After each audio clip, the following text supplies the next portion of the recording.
Hi everyone, today we are going to learn about degree of an expression. So let us get into it. The highest power of the variable in an algebraic expression. ఒక algebraic expressionలో ఉన్న highest power, variable యొక్క highest powerని మనం degree of an expression అంటున్నాం. So let us get into the example. 7x cube minus 4x square plus x minus 9. ఇక్కడ variable x వేరియబుల్కు ఉన్న highest power 3 కాబట్టి దాన్నే మనం డిగ్రీగా కన్సిడర్ చేస్తున్నాం. Second one standard form. If the powers of the variables are arranged in descending order. Variable యొక్క పవర్స్ని descending ఆర్డర్లో అంటే బిగ్ నెంబర్ నుంచి స్మాల్ నెంబర్కి అరేంజ్ చేస్తే that is the standard form of algebraic expression. Example 5x cube plus 2x square plus 3x plus 1.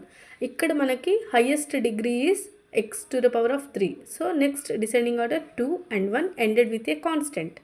So big number నుంచి small number కి variable యొక్క పవర్ని అరేంజ్ చేస్తే it is the standard form.